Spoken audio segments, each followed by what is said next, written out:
Hey Right Riders, Keith Wheeler here, back with another video for you. And today we're going to talk about why authors write books. Do you know why you write your books? Well, I'm going to cover 5 groups or categories of authors and why they write their books, the psychological reasons why. And so if you're excited for this and you're interested, make sure that you give that thumbs up a smashy. Now, I've been in market research for over 20 years, so this kind of stuff really excites me. So let's get started. The first one is the healer. We've all had ups and downs in our lives.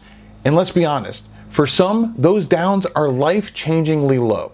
Writing can be a very cathartic experience to help address their past and try to begin the healing process. Many times the healer may not actually publish their book, they just wrote it again as part of the healing process, as a way for them to kind of move on and accept what has happened and try to build a better future. Now that said, some healers actually take the extra step and publish the book just to make it more final and solidify the book's existence. Group number 2 is the checker.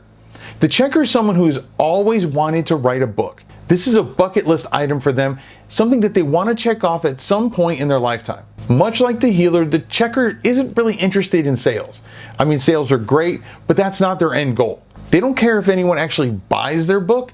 They just want to be able to say that they've written and published a book and check it off their list. Number 3 is the creator. The creator is someone who has an idea for a book and absolutely has to write it. You know, sometimes they'll make this joke, especially if they're writing fiction, that the voices tell them they have to write it. They love the creative process that comes with writing and publishing the book. While they'd love to get sales and the social proof that their stories actually resonate with people, the truth is that with the creator, their satisfaction comes more from the actual creating of the project than from book sales. The 4th group is the winner. Now this may sound like an amazing group, everybody wants to win, right?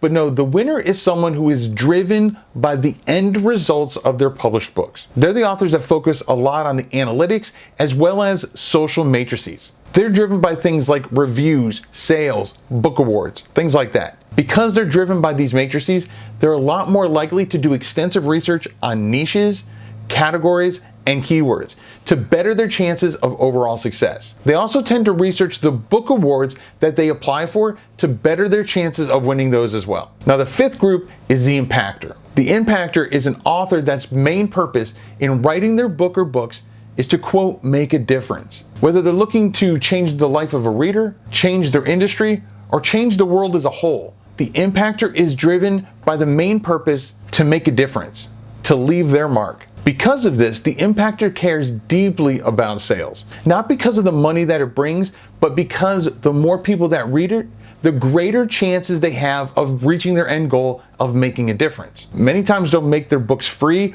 or fairly inexpensive, like 99 cents, to do their best to lower the barrier of entry for readers to get their books. Many children's book authors fall into the impactor group as their main goal is to make a difference in the life of the child that reads their book. Now, the truth is, while the groups I've mentioned may be main motivators for why you write books, most of us fall into a combination of these groups. So while you may identify as the healer and your books are part of your healing process, you also may relate to the impactor as well, because you want your book to make a difference and impact the lives of others who may be suffering from the same thing that you suffered from. So let me know in the comments which group or groups you fall into. Also, while you're down there, make sure that you read the comments of others and see what your fellow viewers' categories are as well. Now, I've hoped you'd enjoy this video, and if you have, please consider subscribing to the channel if you haven't already, and click that bell notification so you get alerted every time I put out new videos just like this one. And speaking of videos, you should check out this one right here. It's one of the favorites that I've done. Or if you've already seen that, or maybe you're not interested in it, YouTube says that this video right here has got your name written all over it. I'll catch you inside one of these videos, and remember to write right.